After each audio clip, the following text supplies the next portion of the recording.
believe that knowledge must be shared and connected, even more so in these uncertain times. Presenting UNI.MINDS, the online festival connecting industry and academia to #Innovate Together. Join us for a series of online events and get to know the latest in European and global development trends, innovation, and more. Here, you can find partners and ideas for your challenges and see how industry and academia can join forces to build a smarter, healthier, and sustainable future. The festival will take place online throughout November with an interdisciplinary program, expert panels, and more. Register at the festival website.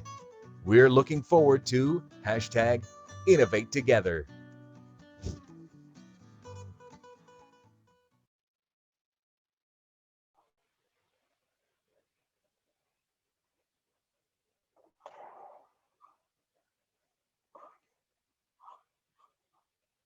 Hello and welcome to UNI.MINDS Festival. This festival has been amazing for us and we are sure for you as well. My name is Peter, Head of Knowledge and Technology Transfer Office of University of Maribor, and I'm honored to be your host today.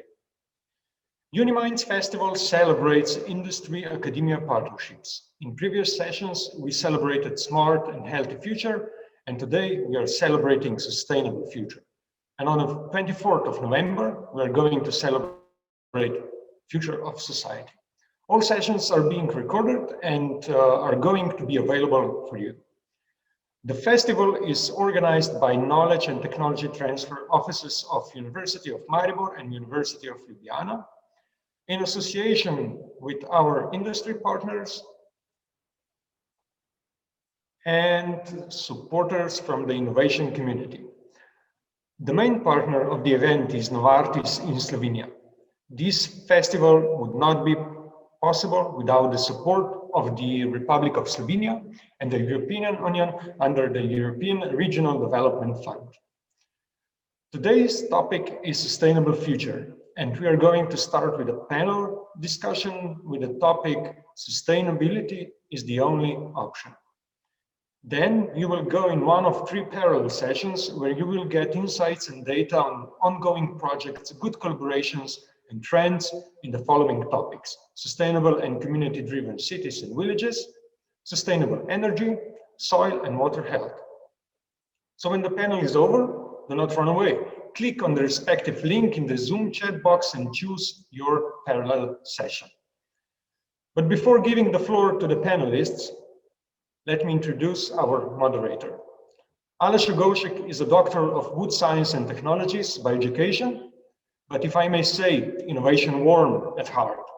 For example, he coordinates the largest, most prominent and most recognizable Slovenian innovation-related event, Slovenian Innovation Awards, Dan Inovativnosti, and is an author of a podcast dedicated to realization of innovative ideas, Gravitacija. Please welcome today's panelist and moderator of today's panel. Aleš, the floor is yours. Peter, thank you very much. This was a very fine introduction. It was nice listening, talking about me. So thank you and welcome all others, also panelists and all attendees today who are with us here in virtual room. So yes, today we will talk about the sustainable future. So as sustainability as the only option for the future. And I am hosting today really fine guests. So I am kindly welcoming, now I will go like ladies first and in alphabetical order. So if you might just open your cameras on. So we have Anna Volk-Korže, Karin Stana-Kleinšek, Ladeja Godina-Košir, Marina Ranga, Medea Lončar, and Brian Zhao. And we will, okay, so hello to all of you. We are just missing, oh no, we have Marina here. Marina, hi. Yes, here I am. Good morning, everyone. Okay, so we still need Medea. Medea, can you hear us? Okay. Is it possible to turn camera on? Yes, I do have some. Okay, so how are you feeling all? Wonderful. Wonderful to be Wonderful. with you. Okay, Great thank you. morning and great company. Exactly. All others feeling great, all safe and healthy. Yes, absolutely. Okay, Yes, perfectly. thank you. Okay, so we will start. I will briefly introduce each of you. And yes, today you brought some product, something with yourself that associates you to the sustainable future and to the future and sustainability. And you will explain this in a minute. So as I said, we will start with ladies first and in alphabetical order. So I will start with Anna Vouk-Corget. She's a full professor at Faculty of Arts at University of Maribor. She's lecturing physical and regional geography, and she's the founder of International Center for Eco-Remediation. Well, she's a 2-time PhD from geography and environmental protection. So Miss Anna, hello, what did you bring with yourself today? Your mic, Please, Anna. Anna, please, if you can just unmute yourself. Excuse me. So, hello everybody. How are you for nice work? I will speak about self-sufficiency. So, why is important for us? What will be in future? So, it is very important topics. Okay, and what did you bring something with yourself, a product that associates you to the sustainable future? Yes, I have one slides. It is possible to share it. Because I'm working on the self-sufficiency in practice, and my goal it is connect practical knowledge with theory and develop social community. I will try to share it. I don't know. Okay. Can you see? No, we can see. But otherwise, maybe you can. Oh, yes, now we can see. Yes. So for me, it was not enough only to develop theoretical knowledge and establish new center and have a lot of books and theory, but I know to bring this knowledge into social development, to environmental protection. So I started before 10 years in 1.5 hectare. It was in past only meadow without any use. And in 10 years, I developed like new center. It is for young people, for develop the knowledge, how can we be sustainable on the different fields, water, then soil, energy, and the food production. Okay, thank you, Miss Anna. We will definitely speak about this later on. So we might leave this topic for further on. So this is your product, actually. This is a great project. So thank you for bringing this today. If you can now stop sharing, and we will proceed with Miss Karin Stana-Kleinschek. She's a full professor at Technische Universität in Graz and also University of Maribor. Karin is teaching various courses on polymers, surface properties of polymeric materials, biopolymers, and also biopolymers in medical applications. Miss Karin, what did you bring with yourself today? Firstly, good morning to everybody, and thank you for this nice invitation to be part of this discussion. So in reality, I didn't bring something with me, but you could see behind me what I put it online. This is part of our labs where our researchers produce sustainable materials, or what you can see is apparatus where we can use for nanostructures biomolecules. It means that we try to bring these very nice molecules which are produced by nature into different shapes, forms in nano area, and we analyze them for applicability in different very sophisticated applications, as for example tissue engineering, so tissues, or also some other tasks we can do with them. So therefore I thought this is a picture which is typical for us, so how we can produce something what is already produced and very clever by nature, and we turn it into the materials. Okay, thank you very much. Really nice well, product which brings the sustainable future. And we are moving further on to our next guest, Ladea Godina-Koshir. She's a founder and director of Circular Change and also chair of European Circular Economy Stakeholder Platform. Well, Ladea is actually very famous. She is an internationally recognized circular economy leader and features as one of the hashtag European Union Women for Future. Ladea, what did you bring with yourself today?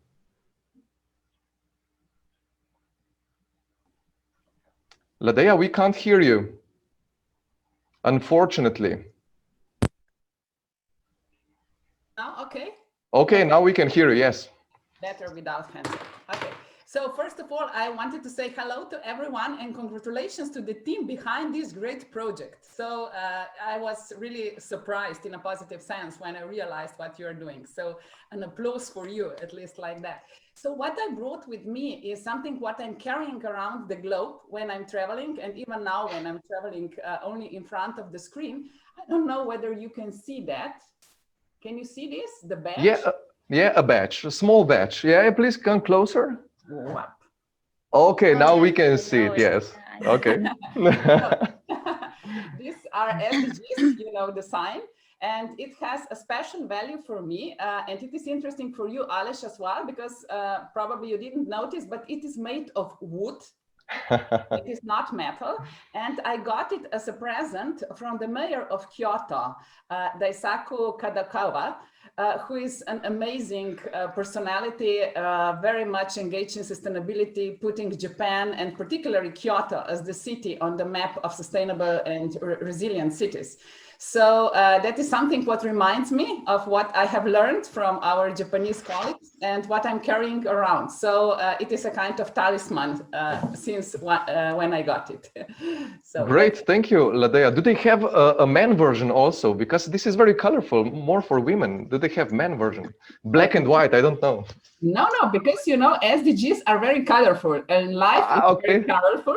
So it is all about the variety. And there is male and female version in that integrated.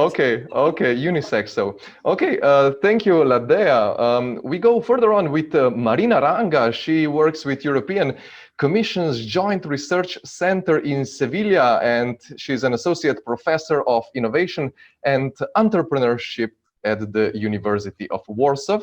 Her main expertise includes national, regional innovation ecosystems, smart specialization, cooperation between universities and industry, transfer knowledge, research, commercialization, and more. Marina, welcome. What did you bring with yourself today, actually from Sevilla, if I'm right? Thank you, Aleš. Good morning, everyone. Well, actually, I did want to bring something with me, but it wasn't very easy. I was thinking about an electrical car, and so that was not very easy to do. So I decided to go for something lighter, which is my phone and the very object I'm looking at, my computer. And that is a symbol of what I think will be our sustainable, interconnected future. Because, as you can imagine, our life, and you already live it, our life depends so much on these little things, and our connections are now virtually through these little things, and there is so much knowledge that is circulating through these little things. It's like we are having another brain outside the body, waiting for the times when we will have it probably here. So there we go. Electronics and IT and digital at its very best. Okay, thank you, Marina. You will definitely tell a little bit more about this later on. And we move further on to the last woman here in our group, Medea Lončar. She is the CEO of Siemens Slovenia and Croatia, president of Managers Association of Slovenia. She was the initiator of the Engineer of the Year project, and she was also the president of Slovenian UNICEF. As it is written, and she likes to say she's a wife and the mother, a lover of culture, travel, gastronomy. She's a passionate book reader and also nature lover. Medea, what did you bring with yourself today? Hi to everybody. I'm also happy that I'm here among you discussing all these interesting topics. So I've been hesitating, working at Siemens, this would be a natural thing I would bring, like a small wind turbine. But I decided that I will present something else. And this is, do you see, probably, this is me. Basically, I had in my career one day as a model. Yeah, this was, and I would like to share this with you because it's about something that I think it's really important. It's that sustainability starts on the individual level, on the personal level. So we all have to change our habits. And it was more than 10 years ago when I was a part of an interesting project. A young fashion designer invited basically business women and politicians to bring their old clothes. She was recycling them and really made new clothes for us. You know how women are about fashion, yeah? So we spend too much, we invest too much. And by the way, also the fashion industry accounts for 4% of the world emissions of CO2. So it can be an important contributor. And that's why I brought this example of my sustainable behavior. Thank you, Medea, and thank you also for all this information. And now we go to the last one, last but not least. Brian, we are the only man here today. Brian Zhao is CEO of TAM Europe, which is a producer of buses with a strong strategic commitment to production efficiency and also environmental sustainability. Brian, as well as TAM Europe, are committed to research and development, and this education to innovation is proving fruitful for the company in the field of especially electric buses. Brian, welcome. What did you bring today with yourself among all these ladies? Thank you, Alex. Ladies, good morning. It's an honor for me to take part in, and we are a player in this field, and we're now working in contributing to the sustainable environment. So today, I'm going to have a small video made for this event, and hopefully later I can put it on the screen. It's about a product we're doing. It's about product. Okay, can you, if we won't have an opportunity to see the video, can you just briefly explain this product? Okay, it's just, we started a project from 2014-15, knowing that the future belongs to electric vehicles. Right now, the greenhouse, the global warming, it's a big issue. And it produces a lot of, especially the vehicle exhaust, produces a lot of pollution to the air. Also, the PM pollutions, also, it has a big impact on the environment, also in China. So we understand that the future belongs to it. So it started project a few years ago, and right now, we're just, at the end of the development. At the beginning of next year, the product will be available on the market. So it's about the design of the product. It takes like 1-2 minutes, not a big thing. Yeah. Okay, we will see if we will have a time, right, Brian, later on. And now we go to our discussion. We have like 20 to 25 minutes for our discussion, and it was nice introduction from Brian. Well, actually, we live in a meta-mobile world, and our lives are not divided between home and work as it was used to be decades ago. We have a mixture of home, work, third place, transit, well, in regular times and in normal conditions at least. So we are witnessing frequent hypes and some techno trends, but they are influencing in short term, and they are influencing products, economy, technology. But above all, we are either riding or we are just led by waves of so-called mega trends, which has a duration of several decades, and they influence global markets, society, civilization, values, nature, and everything. And they are very complex and multidimensional, and they are actually global phenomena. Even if they are not pronounced everywhere at the same time, sooner or later we can observe them in the world.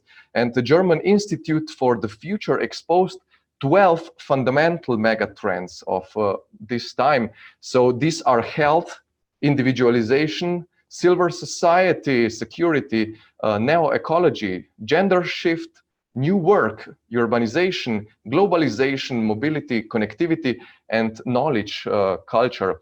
Well, however, COVID-19 unexpectedly intervened and drastically changed at least short-term trends. So sustainability might gain some additional value, especially among society, but digital transformation on the other side is exploding at the moment as it was boosted by remote work and life and schooling, etc. So I will start with two ladies first, which are heavily involved in circular economy and digitalization with Medea Lonchar and Ladea Godina-Kushir. So ladies, how do you feel recent situation transition in fields of circular economy and digitalization? Is sustainability and digitalization compatible? Maybe we start with Medea. Yeah, thank you for this interesting question. But coming from Siemens, it's not too difficult for me to say basically that of course, sustainability and digitalization go together.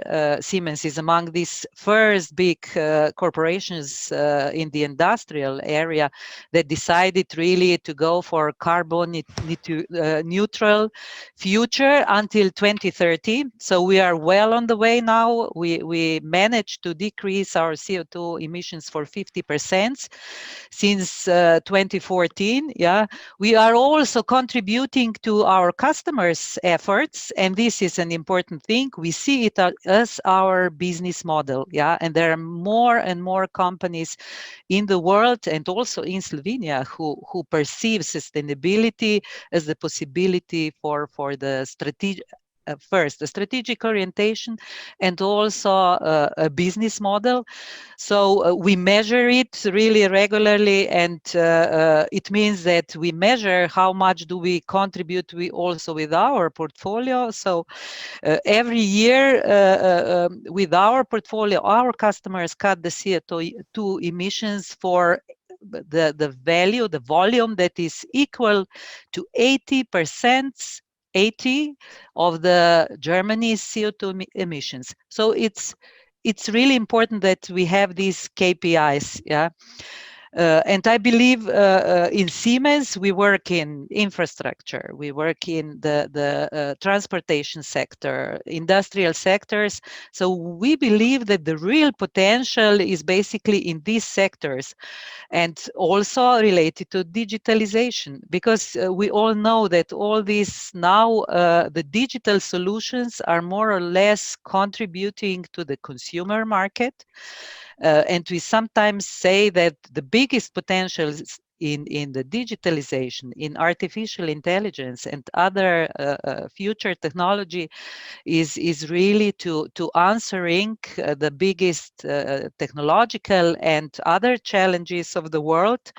So I'm sure, and we are working on it. So we are talking about smart buildings, of course, because buildings are also one of the huge energy consumer. We are helping our customers to decrease, to use less energy in the industrial area. We are working on electrification that should also be the game changer in the infrastructure. So especially commercial infrastructure area has a huge potential for more sustainable world, and digitalization will for sure help here.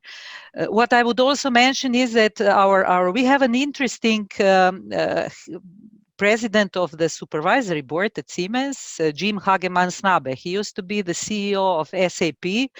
He's also a co-author of a book, Tech for Life, yeah, where he wants to somehow support the new paradigm about the technology for the good. So technology that would help us to solve these sustainable development goals. And I believe this should be the future for all of us, and also the responsibility of leaders.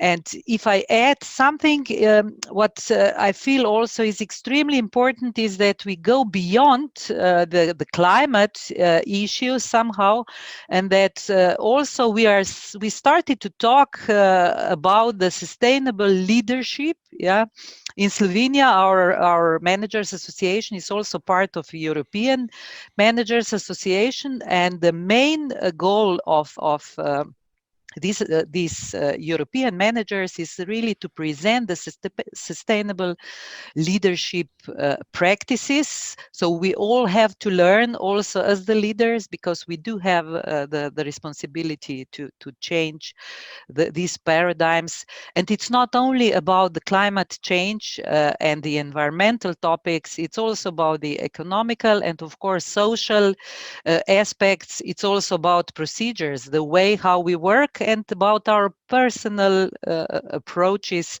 that we use in leading. Therefore, I do believe that sustainability has a good future, and I believe that also European will make a huge step here. European Union and all these initiatives within European Union, we need also the money to support it, and sustainability should become a business model for the companies. Thank you, Medea, for all these thoughts and information. Well, it is great to hear that you have such a great, let's say, colleague in your board.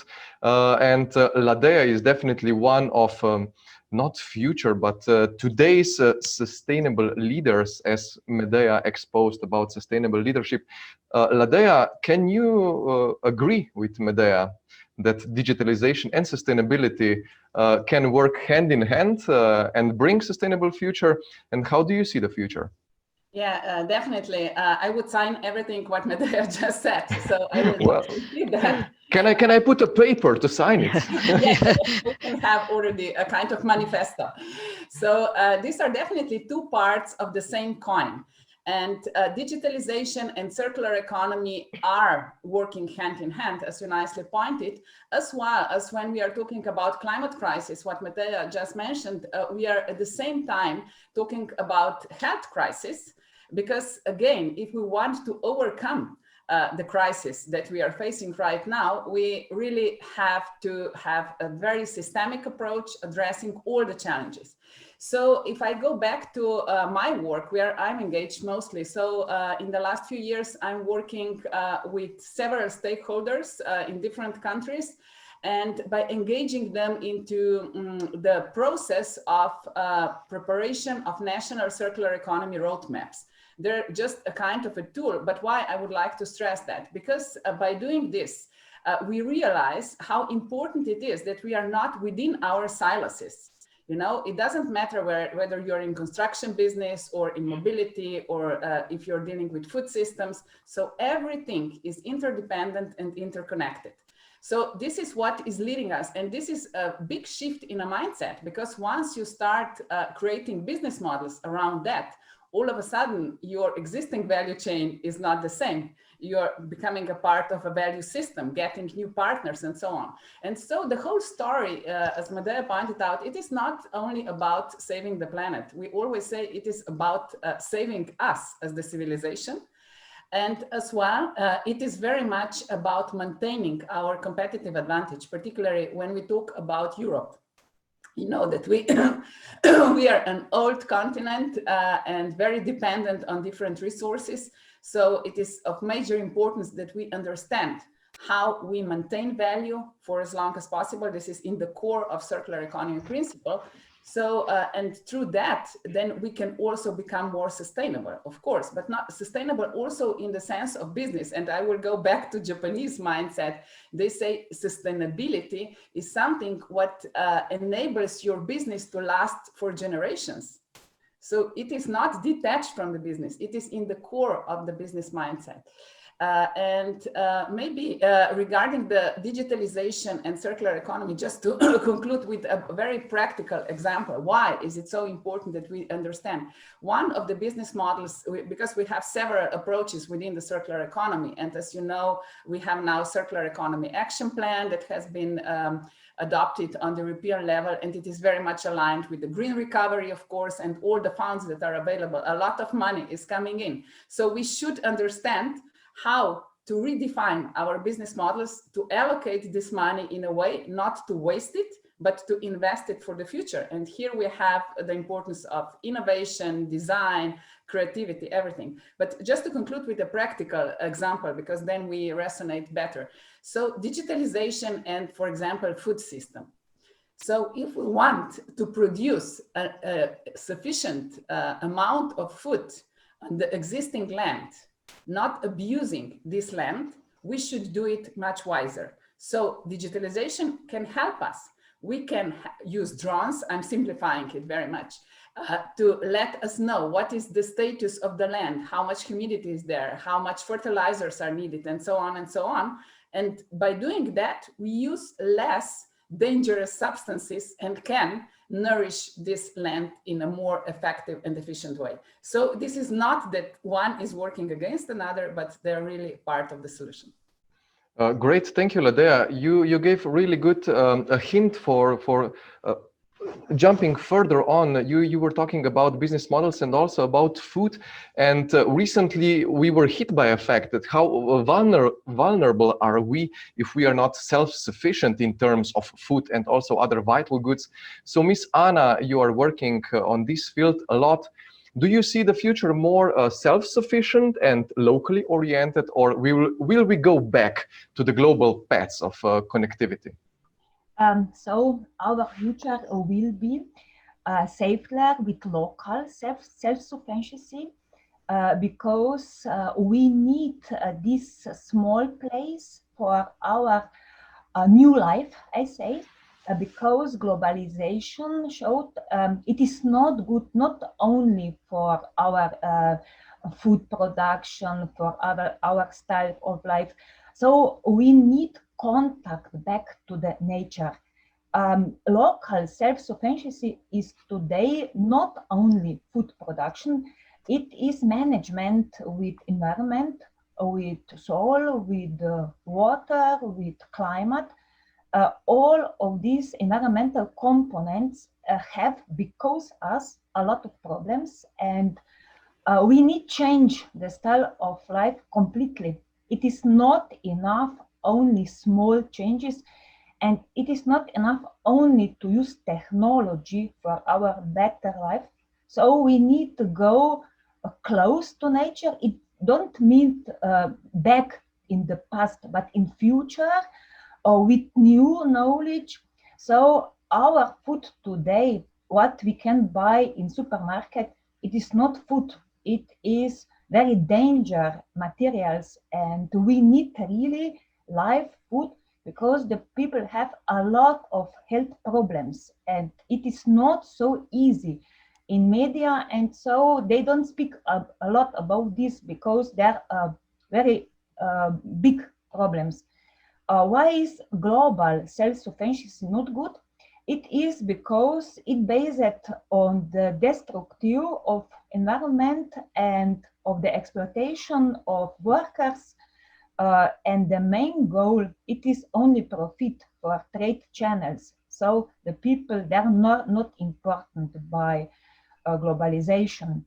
And if we want to stay have energy, motivation, and if we really want to have good future, so we need strong connect to the nature, and we need to introduce our young generation to environment, to food production, and there are a lot of knowledges, permaculture, biodynamics, ecological agriculture. So we have enough knowledge. This is not the problem. We cannot start.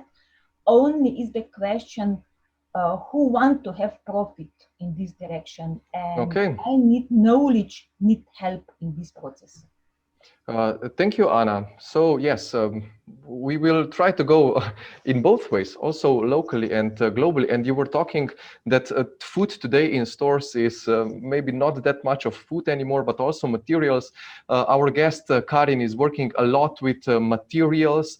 And today materials they have an issue not just of quantity, but also the quality of material is being used for several applications. And due to this combination of different materials, we are experiencing a huge problem with reusing and recycling. Reducing actually doesn't seem as an option, looking from the aspect of increasing global and consumption and our mentality of instantly fulfilling our needs. Ms. Karin, how do you see future as sustainable, safe and bright if we are speaking about materials? Yes, thank you. So I can really be totally in line with all the speakers before me, because we must be cross-linked, cross-connected. All research areas, but also social areas are somehow nowadays connected. And of course, speaking about the circular economy, a part of this circular economy is also health as well, food and also the materials. But we know that we have these materials practically to be used in all areas. And somehow I'm a little bit afraid about using these sustainable aspects in material permanently, because if we can discuss about them chemically, analytically, then we will see that all true that we use somehow, as Ladea mentioned, wood and these natural materials, by the end of the day, afterwards, they have been processed. They are not so sustainable anymore. And this is the main problem, because everything what we are using, eating, clothes, somehow they are processed. And I think that this is also part of the future thinking, how we can overcome this, I would say, modification of the natural materials which are then used and processed in different areas. For example, if we take, Madea mentioned the textiles. Okay, they are produced from cellulosic materials, could be, and quite often we have cellulose and lyocell and viscose and so on. But nevertheless, all these materials are very often mixtures of different polymers, as polyethylene terephthalate or others, which are not degradable. They all are colored, they all are finished and so on, and they are not recyclable anymore, and they are not sustainable anymore. They are not degradable anymore. And therefore, this is also something where we should be extremely aware of what is in reality, what we are eating, wearing, using, and what is in connection with materials. Also from my field, if I may mention, so we are trying and we are really using the bio macromolecules, as could be cellulose, could be chitin, chitosan, a lot of other possibilities, proteins. But nevertheless, we must be aware that we process them in the labs and we are using chemistry.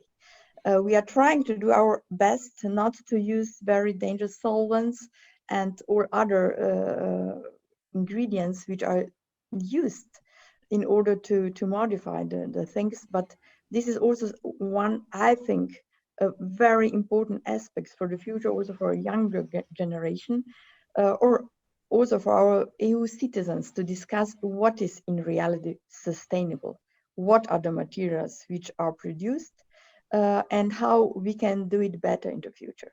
Also so it's not just for the students. So actually, it's not the point just in materials and products, but also in processes, as you said, that you're using less materials in that way.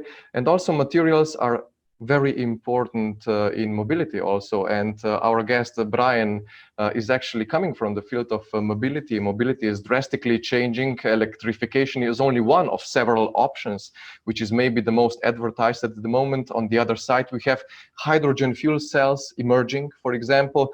However, the way of mobility, it will change in the future, because younger generation is not maybe that much tied to their car as maybe older generations, and global connectivity and recent boom working from home and online meetings are decreasing the number of vehicles sold.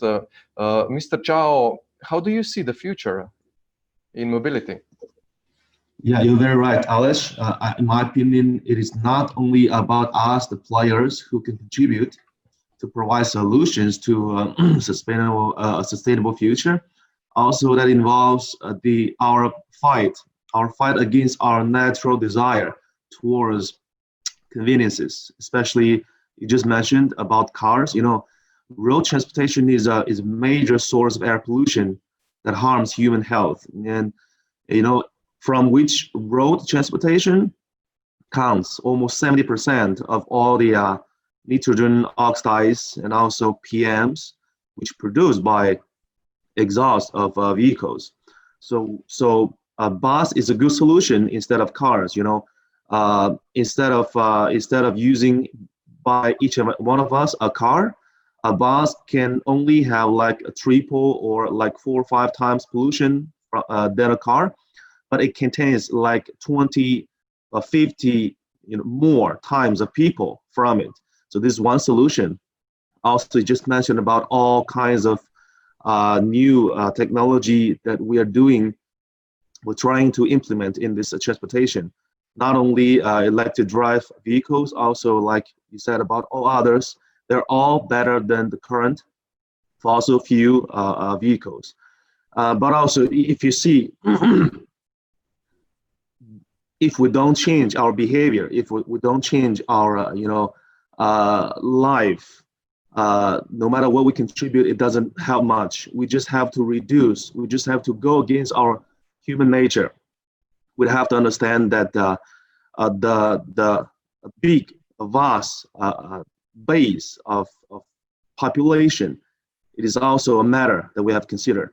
We cannot just compare that how much pollution that we can produce as individual, but you have to understand we have like 8 billion people already on the world.